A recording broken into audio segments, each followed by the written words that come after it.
KS. ശബരിനാഥിനെ മുൻനിർത്തി Thiruvananthapuram corporation കൈപ്പിടിയിൽ ഒതുക്കാനുള്ള ശ്രമത്തിലാണ് കോൺഗ്രസ്. ആദ്യഘട്ട സ്ഥാനാർത്ഥി പട്ടികയിൽ കെ.എസ്.യു ജില്ലാ വൈസ് പ്രസിഡന്റ് വൈഷ്ണയുമുണ്ട്. ഇപ്പോൾ നമ്മോടൊപ്പം വൈഷ്ണ തന്നെ ചേരുകയാണ്. വൈഷ്ണ മുട്ടട സ്ഥാനാർത്ഥിയാണ്. എത്രത്തോളം പ്രതീക്ഷയുണ്ട്?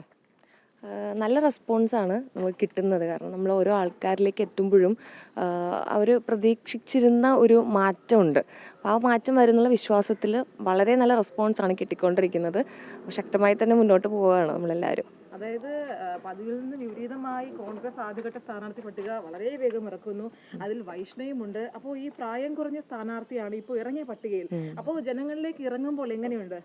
അല്ല, ഇപ്പം ഞാൻ നേരത്തെ പറഞ്ഞ പോലെ ശബരി ചേട്ടൻ ഉൾപ്പെടെ വരുന്ന ഒരു സ്ഥാനാർത്ഥി പട്ടികയിൽ ഇടം പിടിക്കാൻ പറ്റുക എന്നുള്ളത് തന്നെ വളരെ വലിയ ഭാഗ്യമാണ്. പിന്നെ ഈ ഒരു പ്രായത്തിൽ വിദ്യാർത്ഥി രാഷ്ട്രീയത്തിൽ നിന്ന് നമ്മളൊരു തെരഞ്ഞെടുപ്പ് രാഷ്ട്രീയത്തിലേക്ക് വരുമ്പോൾ ഉള്ളൊരു മാറ്റങ്ങളുണ്ടല്ലോ, അത് തികച്ച് ഫീൽ ചെയ്യുന്നുണ്ട്. കാരണം ഇതെല്ലാം നമ്മുടെ പേഴ്സണലി അറിയാവുന്ന ആൾക്കാർ തന്നെയാണ്. എൻ്റെ സ്വന്തം വാർഡാണ്.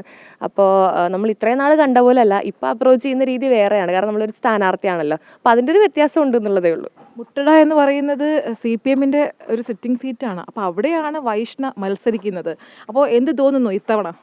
അല്ല, CPM-ന്റെ സിറ്റിംഗ് സീറ്റ് വരുന്നത് കോർപ്പറേഷൻ തെരഞ്ഞെടുപ്പിലാണ്. പക്ഷേ അസംബ്ലി ഇലക്ഷൻ ആയാലും പാർലമെൻറ്റ് ഇലക്ഷൻ ആയാലും എല്ലാം കോൺഗ്രസ് ലീഡ് ചെയ്യുന്ന, UDF ലീഡ് ചെയ്യുന്ന ഒരു വാർഡാണ് മുട്ടട വാർഡ് എന്ന് പറയുന്നത്. അപ്പോൾ അതുകൊണ്ട് തന്നെ അതിൽ വലിയ ടെൻഷനൊന്നുമില്ല.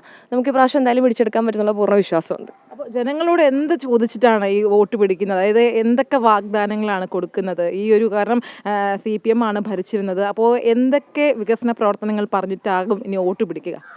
അല്ല, നമ്മൾ മെയിനായിട്ട് ചോദിക്കുന്നത് എന്തൊക്കെ ബുദ്ധിമുട്ടുകൾ ഉണ്ട് എന്നുള്ളതാണ്. അവർക്ക് ഉള്ള പരാതികൾ അല്ലെങ്കിൽ അവരുടെ ആവശ്യങ്ങളൊക്കെ ചോദിച്ചറിഞ്ഞ് അതിനോടാണ് നമ്മൾ ഒരു അപ്രോച്ച് ഇടുന്നത്. ഇപ്പോൾ നമുക്കിവിടെ വൃത്തിയില്ലാണ്ട് കിടക്കുന്ന കുളങ്ങളുണ്ട്.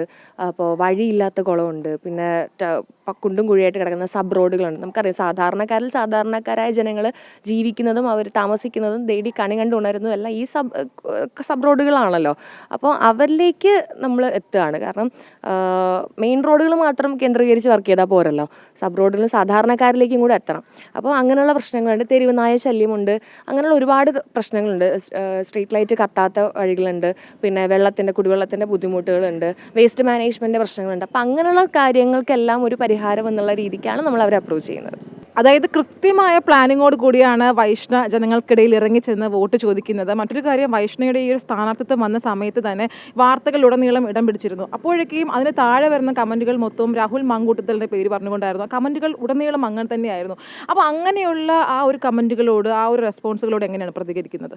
ഇല്ല, അത്തരം കമൻറ്റുകളോട് നമുക്ക് പ്രത്യേകിച്ച് റെസ്പോൺസ് ഒന്നുമില്ല. കാരണം ഈ പറഞ്ഞ പോലെ നമ്മൾ എന്ത് ചെയ്താലും അതിലൊരു നെഗറ്റീവ് സെൻസ് കാണുന്ന ആൾക്കാർ സമൂഹത്തിൽ തീർച്ചയായും ഉണ്ടാവും. അപ്പോൾ അതിനോട് അങ്ങനെ വലിയ റെസ്പോൺസ് ഒന്നുമില്ല. നമ്മൾ നമ്മുടെ ഡ്യൂട്ടി ചെയ്യുന്നു, നമ്മുടെ പാർട്ടി ഏൽപ്പിച്ച നമ്മുടെ ഡ്യൂട്ടി ചെയ്യുന്നു, നമ്മൾക്ക് ആൾക്കാരിലേക്ക് മാക്സിമം എത്താൻ ശ്രമിക്കുന്നു, ആൾക്കാരെ മാക്സിമം കാണാൻ ശ്രമിക്കുന്നുള്ളൂ. അല്ലാതെ കമൻറ്റ് സെഷൻ ഒന്നാമത്തെ കാര്യം, ഞാനങ്ങനെ കമൻറ്റ് സെഷൻ നോക്കുന്ന ആളല്ല.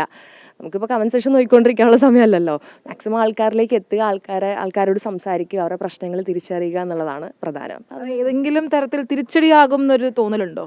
ഇല്ല, അങ്ങനെ കേരളത്തിലെ ജനങ്ങൾ അത്രയ്ക്കും പൊട്ടന്മാരാണെന്ന് ഞാൻ വിശ്വസിക്കുന്നില്ല. കാരണം കമൻറ്റ് സെക്ഷൻ നോക്കി അങ്ങനെ ഒരാളെ വിലയിരുത്തുന്ന തരത്തിലുള്ള ജനങ്ങളല്ല കേരളത്തിൽ ഇന്നുള്ളത്. അപ്പോൾ അതുകൊണ്ട് അതൊന്നും വലിയ പ്രശ്നമായിട്ട് ഞാൻ കരുതുന്നില്ല. വൈഷ്ണ എന്ന് പറയുന്നത് ഒരു ജേർണലിസം ആയിരുന്നു. അതുപോലെ തന്നെ ടെക്കിയാണ്. കൂടാതെ ഇപ്പോൾ നിയമ വിദ്യാർത്ഥിനിയും കൂടെയാണ്. അപ്പോൾ എല്ലാത്തിനും കൂടെ എങ്ങനെയായിരുന്നു സമയം കണ്ടെത്തിയിരുന്നത്? അതായത് നൈറ്റ് ടെക്നോ പാർക്കിൽ ജോലിക്ക് പോകുന്നു, രാവിലെ പ്രസ് ക്ലബ്ബിൽ പഠിക്കാൻ വരുന്നു. അങ്ങനെ ഒരു തിരക്കേറിയ ഒരു ജീവിതമായിരുന്നു. ഇപ്പോൾ ഇത് രാഷ്ട്രീയത്തിലേക്ക് ഇങ്ങനെ കടന്നിരിക്കുകയാണ്. അപ്പോൾ എങ്ങനെയാണ് ഇതെല്ലാം മാനേജ് ചെയ്യുന്നത്? അല്ല, രാഷ്ട്രീയം ഞാൻ കോളേജ് കാലഘട്ടം മുതൽ വിമൻസ് കോളേജ് പഠിക്കുമ്പോൾ തന്നെ ഞാൻ രാഷ്ട്രീയത്തിലുണ്ട്. യൂണിറ്റ് പ്രസിഡന്റ്, യൂണിറ്റ് സെക്രട്ടറിയും ചെയർപേഴ്സൺ കാൻഡിഡേറ്റും ഒക്കെ ആയിരുന്നു വിമൻസ് കോളേജ് പഠിക്കുമ്പോൾ തന്നെ. പിന്നെ ഡിഗ്രി കഴിഞ്ഞപ്പോൾ തന്നെ ജോലിക്ക് കയറി. പറഞ്ഞ പോലെ നൈറ്റ് ഷിഫ്റ്റാണ് ഞാൻ വർക്ക് ചെയ്യുന്നത്. ക്ലാസ്സുകൾ രാവിലെ മുതൽ ഉച്ചവരെ അല്ലെങ്കിൽ ആ ഒരു പകൽ സമയത്തായിരിക്കുമല്ലോ. അപ്പോൾ അത് വലിയ പ്രശ്നം ഇല്ലാണ്ട് പോകും. പിന്നെ രാഷ്ട്രീയ പരിപാടികൾ വരുമ്പോൾ നമ്മൾ എന്തെങ്കിലുമൊക്കെ കാര്യങ്ങൾ വരുമ്പോൾ അതിലും പ്രയോറിറ്റി കൊടുത്ത് അതിലും പങ്കെടുക്കാറുണ്ട്. അതായത് മുട്ടടയിലെ ജനങ്ങൾക്ക് വേണ്ടി എല്ലാം ചെയ്യാനും അതിനുള്ള സമയം കണ്ടെത്താനും ഒക്കെ വൈഷ്ണയ്ക്കാകും എന്നുള്ളതാണ് ആ പ്രവർത്തനങ്ങളിലൂടെയൊക്കെ മനസ്സിലാകുന്നത്. എന്തായാലും എല്ലാവിധ ആശംസകളും നേരുകയാണ് Vaishna. Thank you so much.